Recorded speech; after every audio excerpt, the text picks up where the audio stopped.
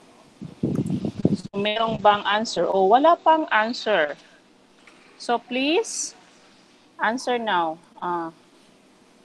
Ilagay nyo muna kung ang letter A is yes or no, and B, if ilang element po meron si set. Okay? Give you 1 minute extension. So explain nyo lang.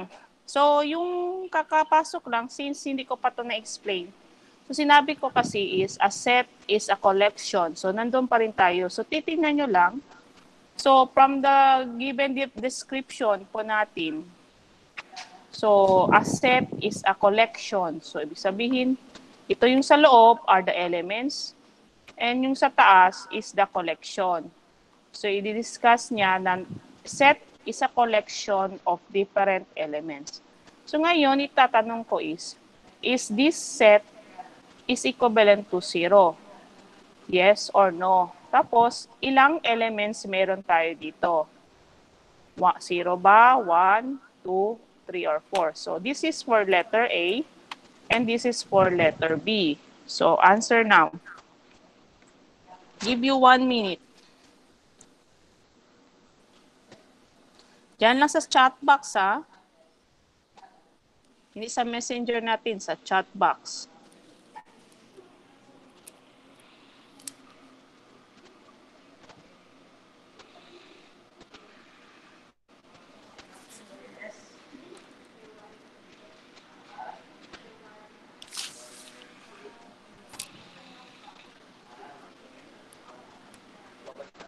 Okay, we have Montessor for letter A, yes. How about for letter B? O si Montessor lang man nandito? Hello? Yung mga iba?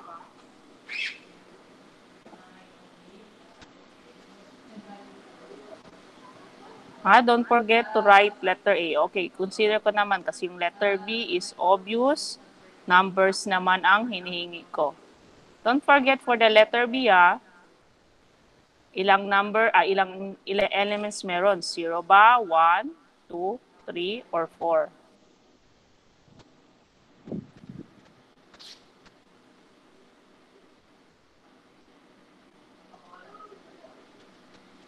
Just type A. For example, answer ko, A, yes, B, 0. Yan.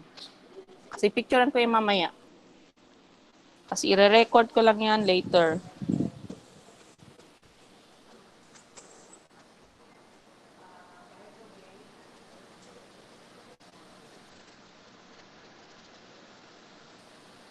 Don't forget yung answer nyo sa letter B, kasi nakikita ko lahat pa lang letter A. So give you, you have 20 seconds more.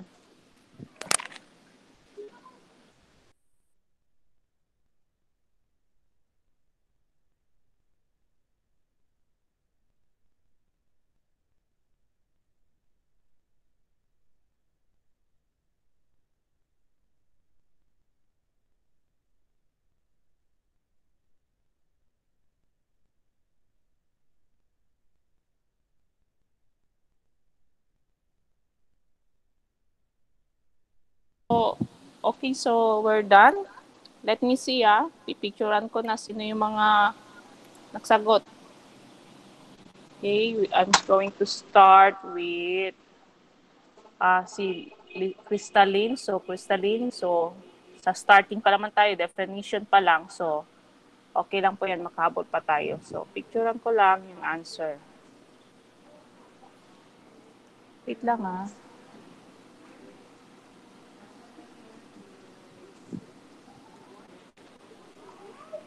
Okay, so go back to my slides. Okay, so for letter A, some answered yes, some answered no. So the answer is, wait lang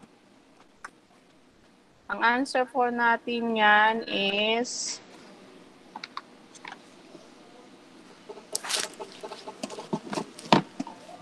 the answer for this letter A is no. Because Diba, alam natin that this one is a set. While this one is not a set, but a number representing 0. Hence, they are not equal. So, this one is a set with one element, which is 0. While the 0 is just a symbol or a number representing the number 0. And for letter B, how many elements are in the set? So, may nagsabi 1, may nagsabi 2. So, obviously, hindi naman yung 3, 4, or 0 kasi may laman po sa loob. So, the answer is, the correct one is 2. So, 2 siya. We have element 1 and an element of a set 1. Yan. So, this one is element 1 and this one is element who is a set. A set whose only element is also 1. So, you have 2 elements. Okay, so, questions. So, ganun po yun ha. Pag mayroon tayong ganito, this is a set. And this one is just a representation or a number representing 0. Okay, we go now.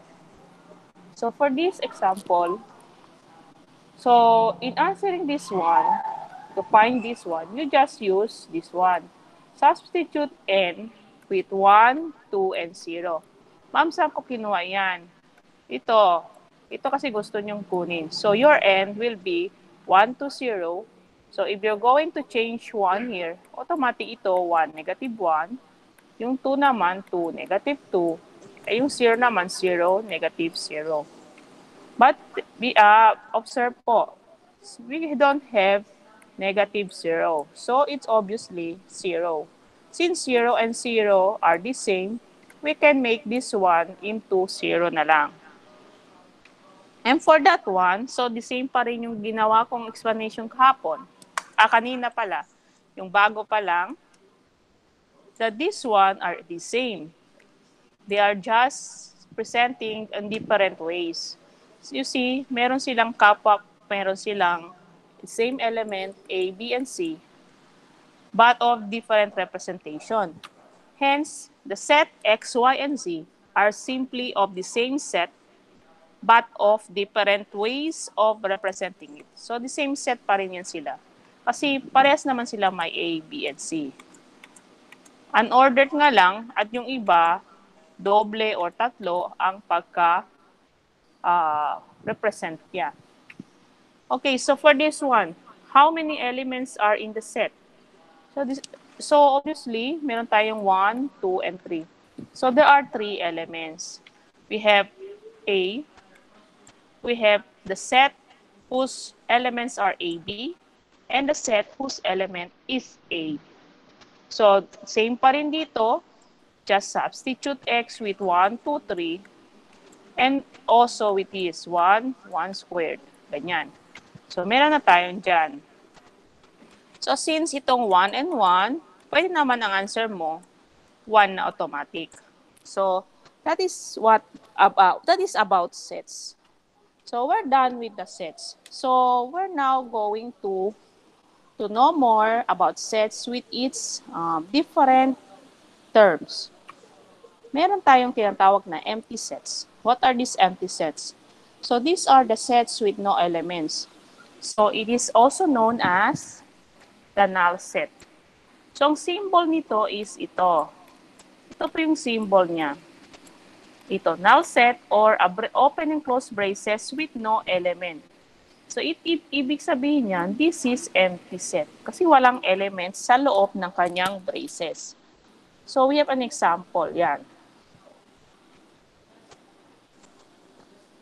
Sinabi daw ang empty set is the weirdest about sets. Bakit weird? Kasi it is a set that doesn't have any. So, medyo minsan, mahirapan tayo maghanap ng ganito, kaya medyo weird siya. Pero meron pa rin silang nakahanap, ito. So, we all know that if you're going to multiply any number by itself, it always gives us a positive number. And a positive number adding to this one, it will just add, but it doesn't give us 0. For example, we will select. Kasi kailangan para maging 0 siya, kailangan yung x squared mo, ang answer niyan is 1, negative 1, pati plus 1 para maging 0. Pero with sa squared na to, wala naman tayong makikitang negative 1. So, meron tayong, for example, negative 1 squared. Pag squared mo yan, 1 pa rin yan. So, 1 plus 1, 2. How about negative 2 squared? It will give us 4. So, it doesn't give us a sum of 0. So, wala talagang makikitang real numbers that will satisfy this equation.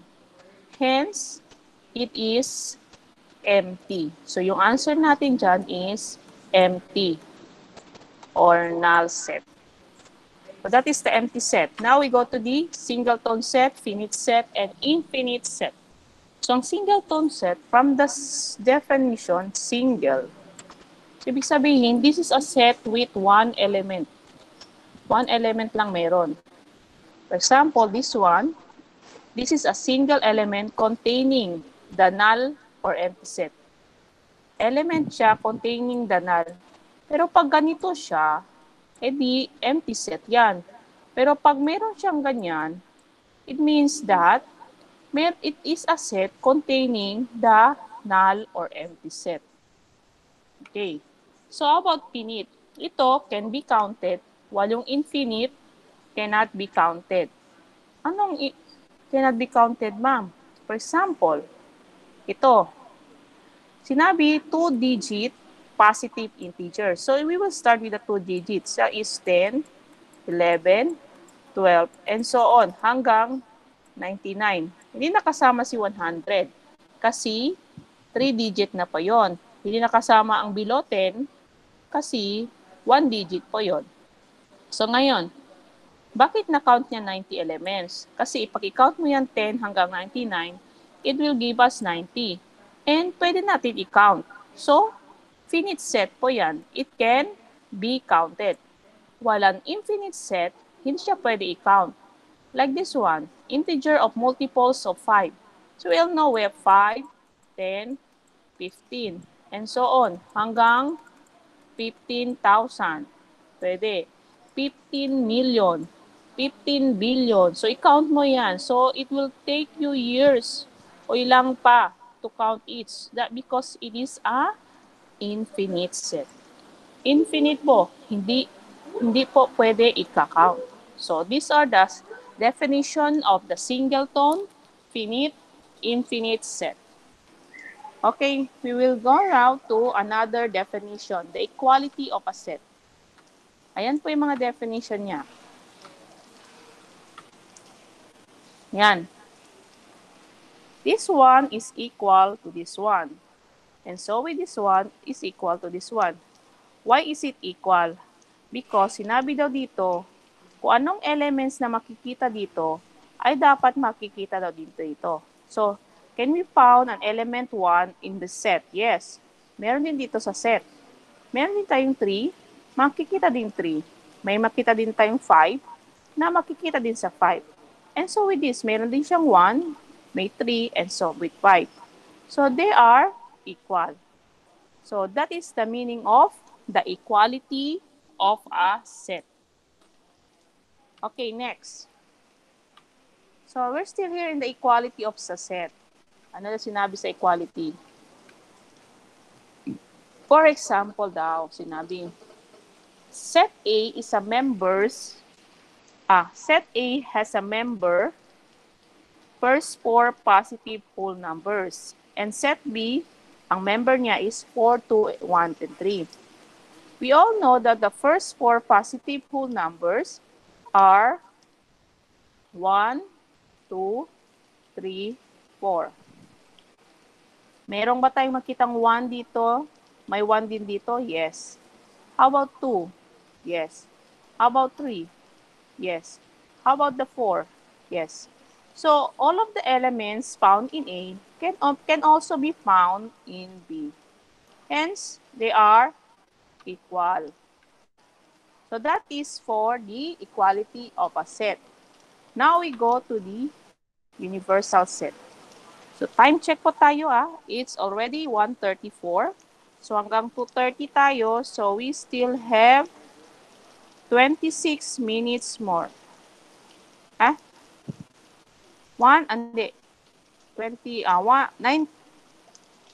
56 minutes more. So almost 60 minutes po tayo meron. So kasi hanggang 2:30 tayo. So we have still 56 minutes more. Okay, so we start with the universal set kasi ang set medyo mahaba-haba siya kaya hindi siya pwede i-combine, i-discuss within today ang relations of functions sa set. So now we go to the universal set. Ano po naman tong universal set? Okay, a set U includes all of the elements depends on the context. For example of this is the set of Latin letters, the set of natural numbers, and the set of points in line. So, ibig sabihin, ang universal set representing U, yan, it includes all of the elements. So, lahat ng elements, pero depende pa rin sa context. For example, lahat ng letters sa Latin alphabet. Hindi po kasama ang letters ng Filipino alphabet and also yung letters sa English alphabet, only Latin. But still, this is a universal because it contains all of the letters in Latin alphabet. It contains all of the numbers of natural numbers, and it contains all of the points in a line. So that is the universal set. So these are also the celebrity of set. So bakit celebrity siya? Kasi it represents Greek letter like these are. This is the Greek letter na i-represent niya yung mga kailangan. We will not anymore describe yung rational numbers and so with this one, natural numbers, because for passing na po tayo. Pero pag major in math tayo, kasi ang set kasi is a one subject, one in one semester. But for you guys, ang set ay ginawa lang naman part po ng ating module. So, medyo broad kasi sa inyo. So, sa ang set po natin, hindi na natin i-discuss by in toto or by deeper explanations, but nasa shallow lang po tayo. Nasa taas lang po tayo. So, hindi naman natin i-discuss yung sa deeper context of sets.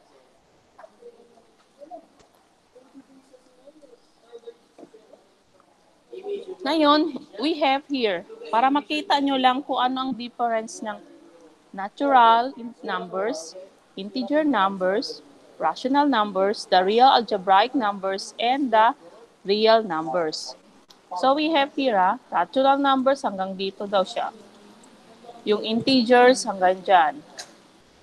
As you can see, the integers, they are all whole numbers.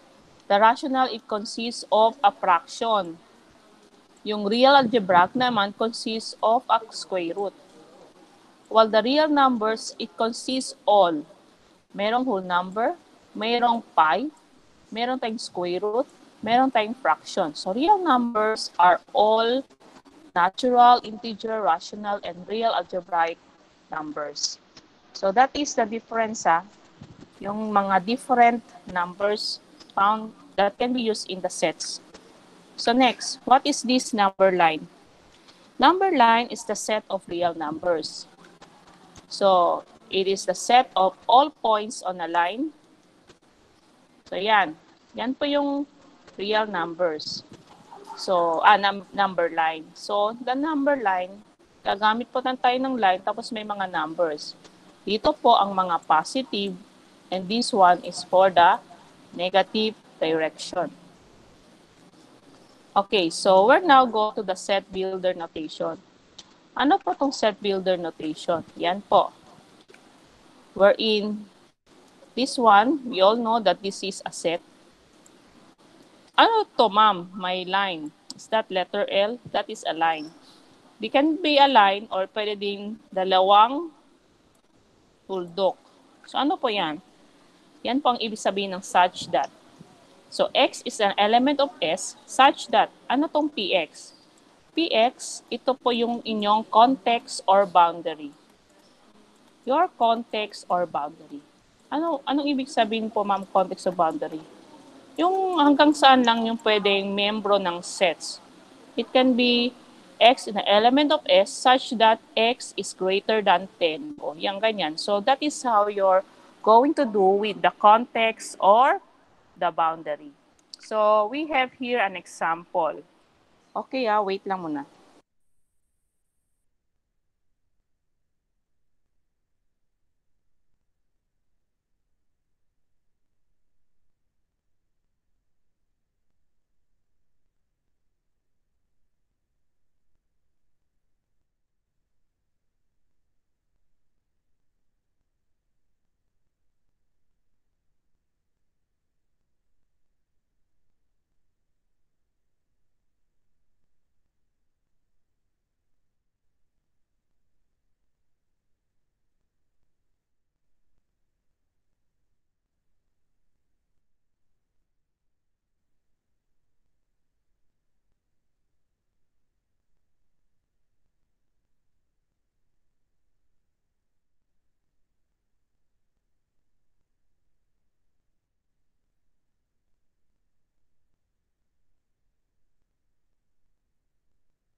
Okay, so go back So these are denotes the real numbers and the denote integers. So pag may kita tayong plus sign sa taas, this set are to be positive and this one negative. For example, we have here. This is in reading this, we also set whose x is an element of R. Pwede din sabihin na natin x is an element of R such that x is greater than 2 and less than 5. So, ganito. X is an element of real numbers such that x is greater than 2 and, and less than 5. Ito din yan. So that is what you, how you read these equations. So, anong answer natin dyan? So, ito na yon. Ma'am, ano tong open and close parentheses? So, if we're going to write, for example, meron tayong open and close, pwede ding open and close parentheses or pwede din open and close bracket. So, itong open and close parentheses, it means that, for example, ito muna, we have the initial and this is the end. Ibig sabihin, itong initial number, ito yung end number. Later, pag mayroon kayong makitang braces, bracket, initial din siya, ito din yung end. Ibig sabihin, from the initial number going to the numbers in between until the end, yun po ang ibig sabihin pag open and close parenthesis and bracket po ang gamitin natin. So, anong ibig sabihin nito pag ito ang gagamitin natin?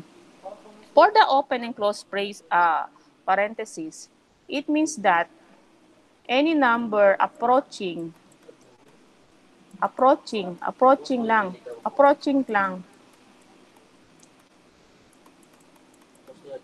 lang yan. Well, this one, any number including.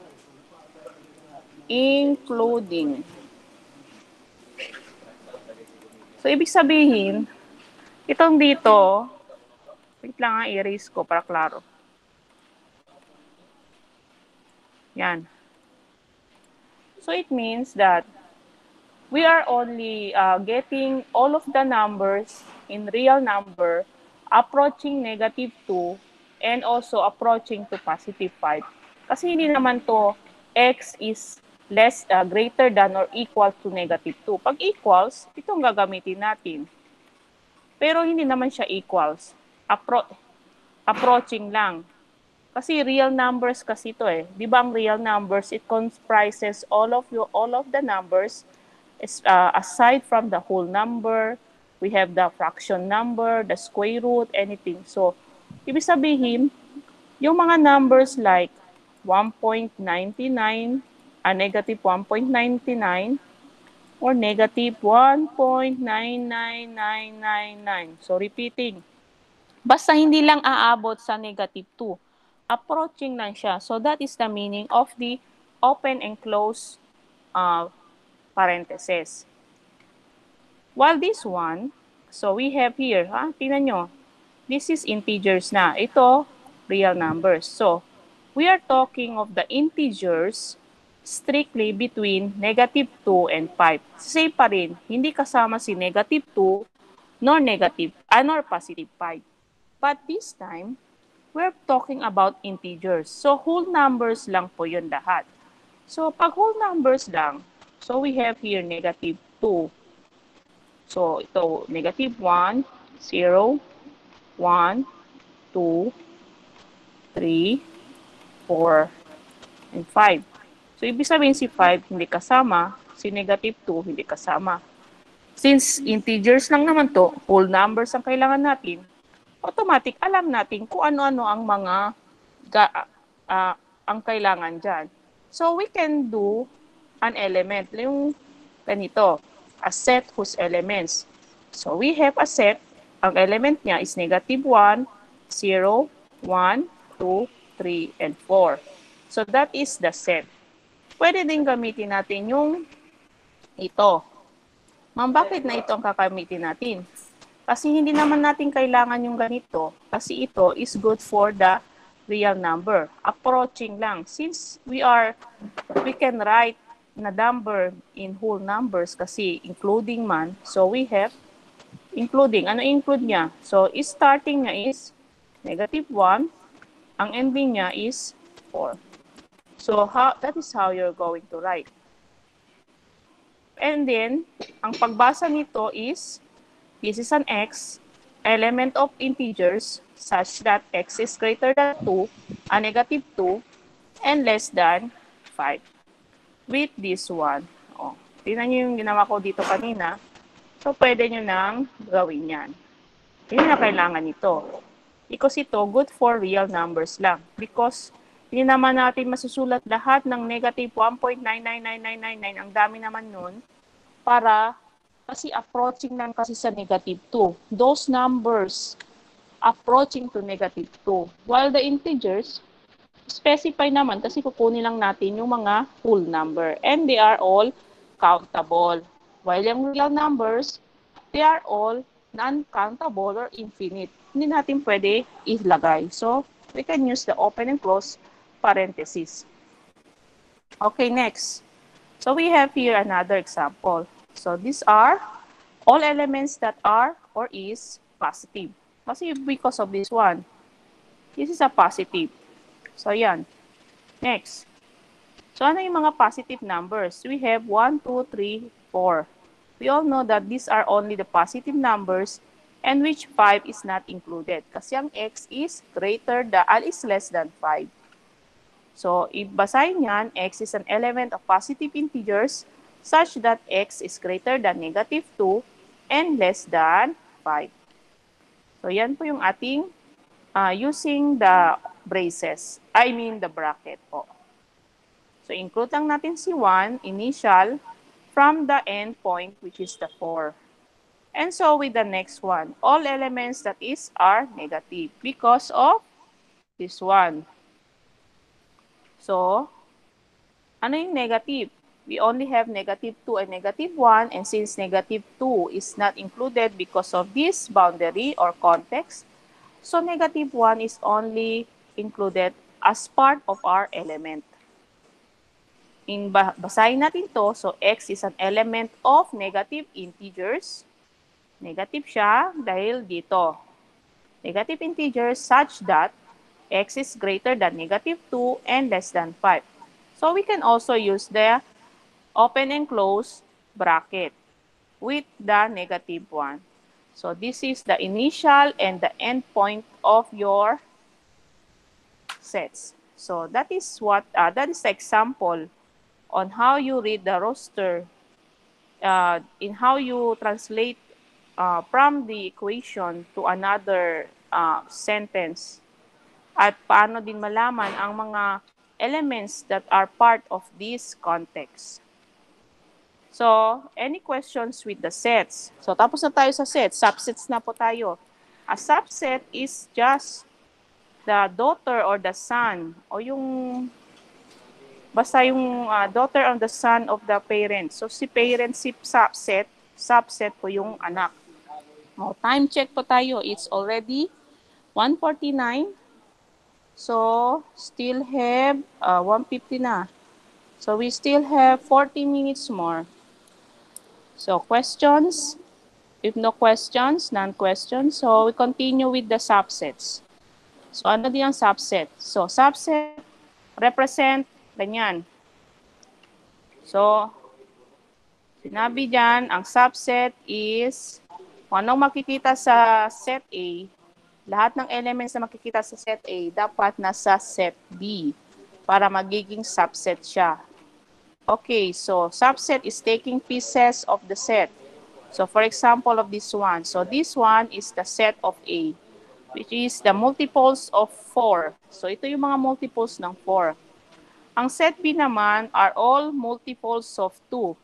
We'd like to determine if A is a subset of B and B is a subset of A. So, tingnan, pag gagawin natin into picture, so ma-explain natin yan. So, as you can see, nawawala aking mouse. Lahat ng elements sa A, nasa B.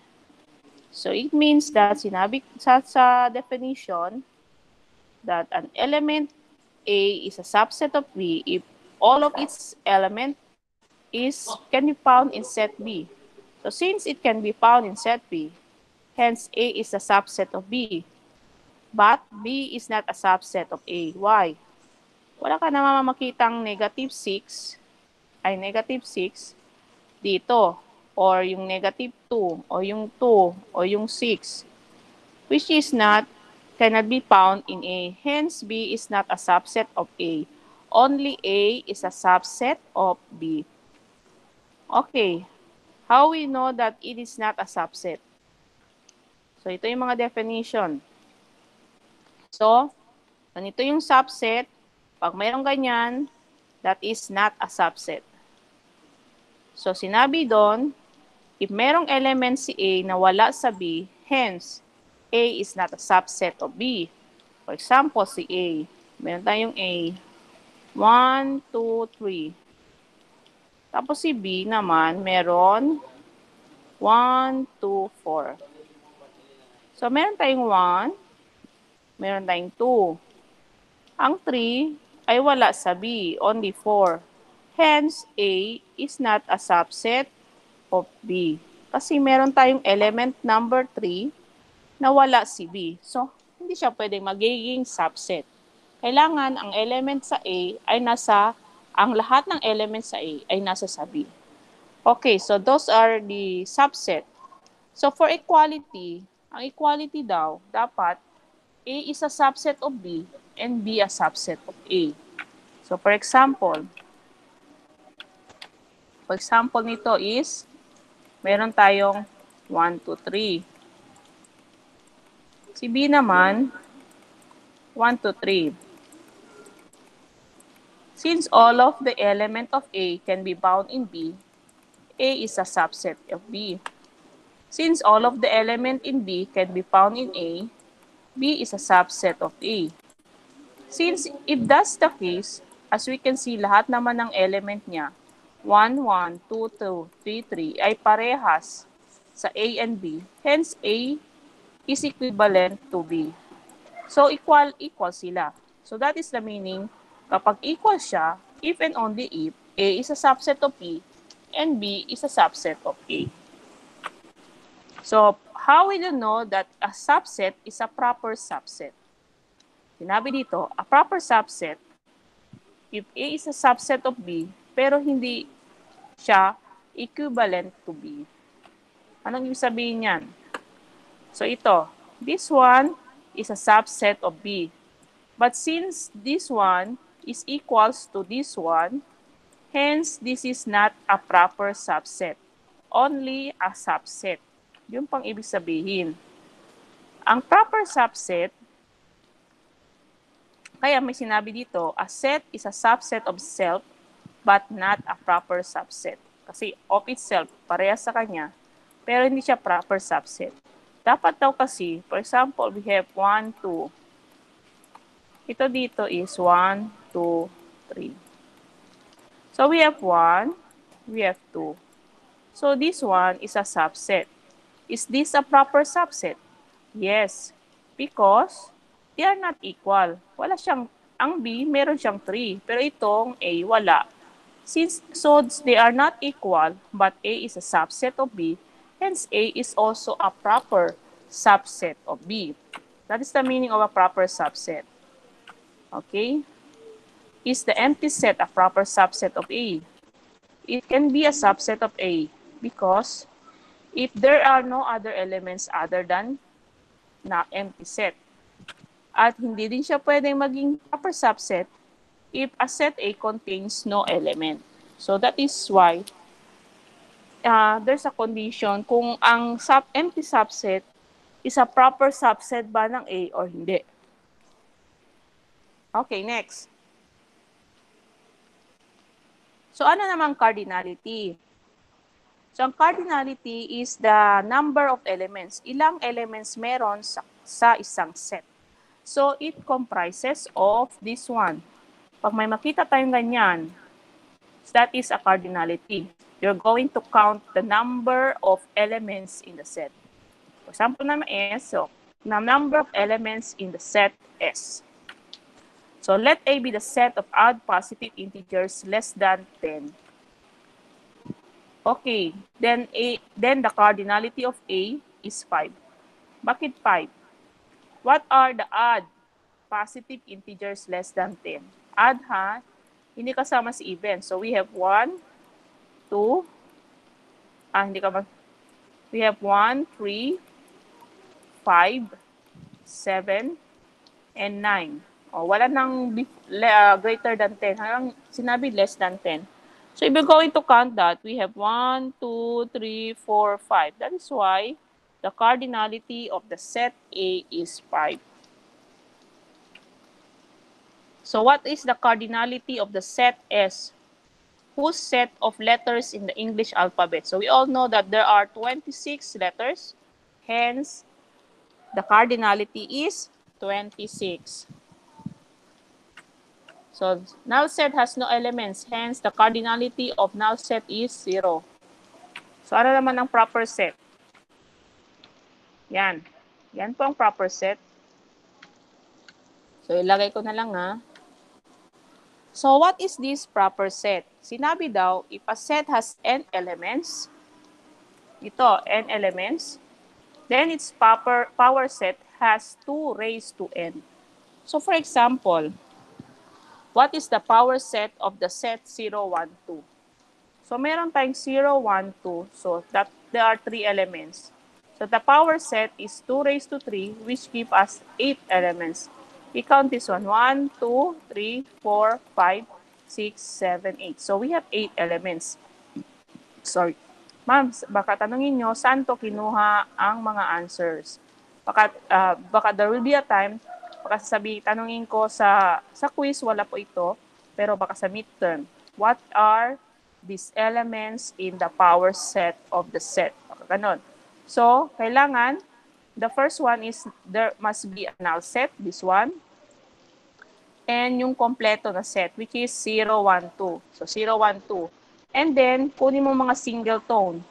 We have the single tone 0, single tone 1, single tone 2. Yan. And then, get the couple. So, 0, 1, 0, 2. 1, 2. O yan, 0, 1, 0, 2, 1, 2. So, ganun lang po ang pagkuha ng mga power set. And in getting the elements, kung ilang elements meron, ganito lang po. So, may 3 elements siya, so 2 raised to 3. Kung may 4 elements, 2 raised to 4. Kung may 0 element, 2 raised to 0. Like this one in the empty set. This is a power set. So, ang meron lang si power set sa empty set is the element null. So, that is why the power set 2 raised to 0 will give us one element, which is the null set. Unlike sa set na ito, meron siyang dalawa. Itong set, pati ang empty set. So, that is why you have two elements yan. Okay, so that is the power set. Okay, so any questions? Sa sets, power sets, single tone sets, ganyan. So wait lang ha. Anan? Okay, so we go to the unions. So unions, intersections, complements. So diyan po yung mga part ng activities ninyo na ibinigay ko last week. So pag hindi pa nagawa, so pwede na tang gawing ano yan, yung natutunan nyo, nalaman nyo na how to get it. Pero kung nagawa na, you can still resubmit it kasi baka sabi nyo, ay, mali pala yung ginawa ko. So, you can still resubmit your activity. Just wait lang nga kasi kuha mo na ako ng tubig.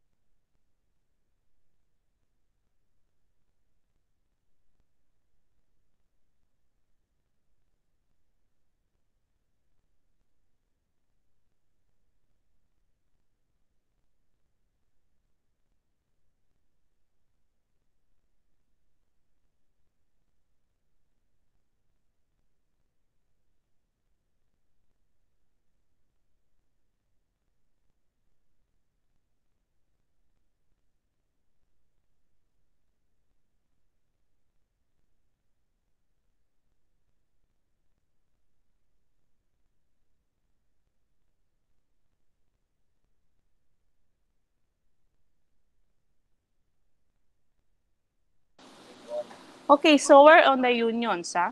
Ang unions, alam natin, di ba? Yung ang babae at sa lalaki nagpakasal, there's a union, they become one. So ganun po yung union. So from the root word alone, from the its definition. So a union is kukunin mo yung meron sa A, meron sa B, i-combine. So union represent U. Pag ganito makita natin, A union B. So anong ibig sabihin niyan? So, we have an example. Hindi ko na i-discuss yung definition. So, it's self-explanatory naman. Babasahin nyo na lang yung definitions from your copied lecture found in your Google Classroom. So, for example, you have set A for 135 and B as 123. So, ano ang union ng A? Ano ang magiging union nila? So, A union B.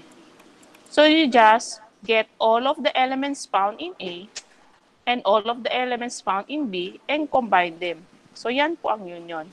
So, kinombine niya. So, we have 1, 3, 5, 1, 2, 3. So, dapat meron kang 1, 2, 3, 5. 1, 2, 3, 5. O, there. That is how you get the union of the answer for the set of A union B. How about the intersection? So, intersections is the opposite of the union. So, opposite yan siya. Oh. Paano? So, pag ito ang union, ito naman si intersection. Opposite ang kanyang U. So, for example, ano ibig sabihin ng intersection? Yung union, i-combine ko anong meron si A pati si B. Ang intersection, you just get what is the common element found in A and in B. Dapat yung common. For example, we have A and the B. This is for the A and this is for the B. So, ang common niya is 1, and so with the 3. Hence, the intersection, the answer for the A intersect P is 1 and 3. So, ganon po yung sagot for the intersection. So, how about this one? So, tingnan nyo kung anong meron. May common ba? So, since walang common na elements sa A and sa B, hence your answer is null set. Kasi wala siyang common. So, null po ang sagot sa inyong A intersect B for that example. Okay, how about the difference? So, ito yung definition. So, in difference, pwede gamitin yan or pwede din ito. So, what is a difference? So, a difference is kung anong element na nakikita sa A na wala sa B, yun po ang sagot nyo for the difference. So, paano yan? So, let us see. Continue po tayo. Okay. So, yung definition ha, baka sabihin nyo, hindi ko na binabasa yung definition kasi at kinukuha ko lang po din yan sa inyong lecture. So, basahin nyo lang po yan. So, ang concern ko po is the example para alam nyo po. And because of the time also, time check is already 2:05, so we still have 25 minutes more. Okay, so for this example, what will be your difference? Yan. Ma'am, paano kinuha yung 5? So, it can be A minus B or pwede din ganyan, A minus B. So, ganito po yan. Tingnan sa A. Meron bang 1 sa B? Yes. Meron bang 3 sa B? Yes.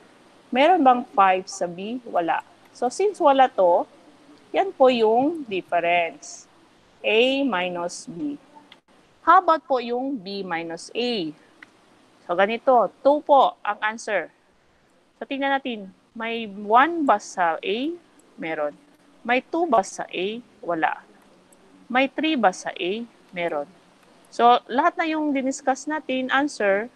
So, since ang 2 lang sa B ang wala, so 2 po ang sagot.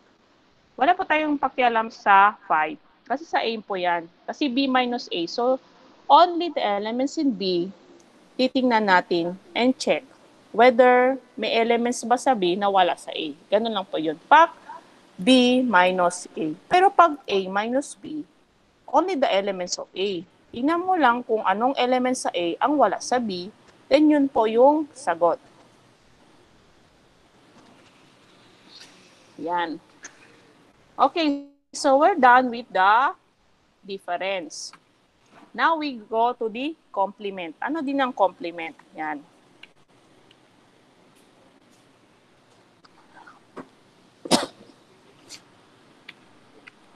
Okay. A complement of A. So, pwede din complement of B, complement of C, and any number. So, itong any number, any letter. So, ito fixed. It can be any variable or any letters. So, for example, we're just talking about the set A. So, ang complement ng A can be this one or yung ganyan. So, that is the complement. Okay, next. So, we have here, example. So, ano magiging complement ng A? Ang complement ng A, yung hindi kasama si A na counted sa U. Yung mga elements sa U na hindi kasama si A, yun po ang complement. So, for example, so isasubtract mo lang. So, ano yung mga English alphabets minus ang A, which is A, E, I, O, U. So, these are the alphabets na hindi kasama si A. And that is your complement. Same with this one. So, ito po yung mga complement ng A na hindi kasama si A. So, ano itong U? So, sinabi si U are all positive integers. So, we count all positive integers. Yan. Wait lang ha. Try natin. Hanggang 10 lang para makita.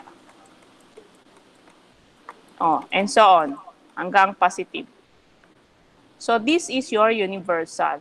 Kasi sinabi, all positive integers. Pero si A is positive integers greater than 10. Ibig sabihin, they are all 11, 12, 13, 14, 15, and so on. So, hindi kasama si 11, 12 hanggang si so on. Yan. Remove. Kasi si A yan. So, hence, your complement is only this one. So, kaya ito yung complement ng A. Oh, that is for the complement. And these are the different identity laws. So, we will not anymore discuss these identity laws because for passing lang po tayo. Pero kung subject talaga to isang set subject, so we will discuss these different laws. Nilagay ko lang ito dito so that you will understand that there is an existing law for the set identities. So, hindi na natin i-discuss yan. Kasi yung sa major math, meron talagang set identities wherein they were going um, to check whether this is true and this is equivalent to this one, proving po sa kanila eh. So sa atin, passing lang tayo. Doon lang po tayo sa what are the union of A and B? What is the intersection of A and B? Parang ganon. Okay, so now we have here time check to 10-20 minutes more. So passing na ako dito ha. This is another example, more example for the set. So passing lang ako dito kasi meron na pong isang part na gusto talagang i-discuss. This one, basahin nyo sa inyong PDF files. So, tinasabi lang yan kung paano ito is a subset or an element. So, ito yung gusto kong i-discuss, the Venn diagram. So, Venn diagrams is a figure representation of sets. So, yan. So, ibig sabihin, change ko ang color ko. Ibig sabihin, these are all the elements in set A. Yan. While the universal set, these are all the universal set, including the set A. Yan po yung universal. So that is how you're going to do with the Venn diagrams. So this one is walang common. A and B are subset of the universal. So this one is the intersection. And this one, it shows that the set B is a subset of A. Bakit subset, ma'am? Kasi lahat ng B nasa A. So it means it is a subset. Nasa loob siya, anak siya ni A. So next. So ganyan yan. This is the union. Union, ito lahat. Ang intersection, ito lang. Dito, portion. Yan.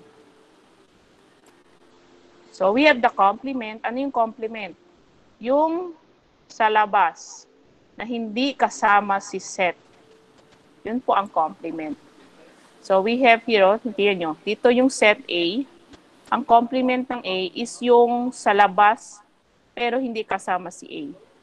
So this one is the union, combine, and this one is the intersection.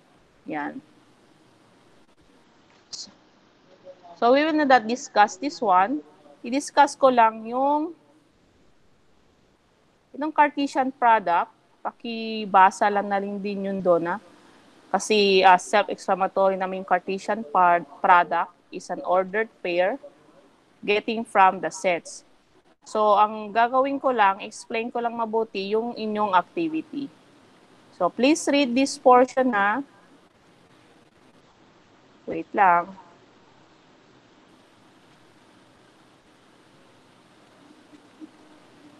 Ayan, ito yung portion ng inyong exam. Inyong activities. Okay. May sinabi doon sa activities nyo, what are the set of A, what are the set of B, what are the universal set, what are the complement of A, what is the complement of B, what is the intersection of A, what is the intersection of B. So, ganun-ganun yon. So, ganito hindi ko na i-discuss kung ano talaga yung answer. May hint lang ako ibibigay. Okay. This is the universal. Ibig sabihin, lahat ng numbers na makikita dito are the elements of the universal. Next. Ang element ng A ay ito. Yan, element ng A. Ang element ng B naman ay ito. These are the element of B. Okay. So those are the Venn diagram. So we have the element A, which is can be a subset of the element of B kasi part pa rin siya doon sa B eh. And the universal set. So, kayo na po bahala kung ano yung element sa A, ano yung element sa B. Obvious naman, binigay ko na ng hint. Yung element sa universal, ang complement ng A, complement ng B, the intersection of A, union of A and B, I mean intersection of A and B, union of A and B. So, ganon. So, any question po? Question? Wala, ma'am. Wala. So, ito yung activities natin na binigay ko last time. So, pag mayroon po kayong nalaman, ay mali pala yung ginawa ko last time. So, ginawa ko yung activities na yun na wherein you can able to edit after submit ang quiz na yun. Okay, so if no more questions, please open your cameras because I'm going to take a picture of our class. Picture muna tayo ha. Okay, paki-open yung camera.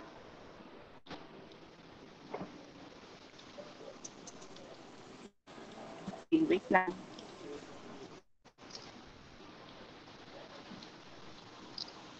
Okay, smile po tayo. Wait lang. Change muna full screen. Di pala mali. Hindi lang ako. Representing pala to. Stop presenting muna ako. The youth talaga. Okay, so if no more question, so see you on next Tuesday. So after ng next Tuesday, pagka next Wednesday is your quiz number 2. So as of the moment, wala po tayong activities. Your activities will be uploaded by Thursday. So gawin nyo lang yung mga ibang activities na hindi pa na-submit and review on Module 2 as a preparation for your exam on next week. So no questions. So see you on next week. Okay, God bless. Stay safe. Okay, bye-bye. Okay, welcome. Bye-bye. Thank you, Din, for your time. Okay, bye-bye. Bye, ma'am.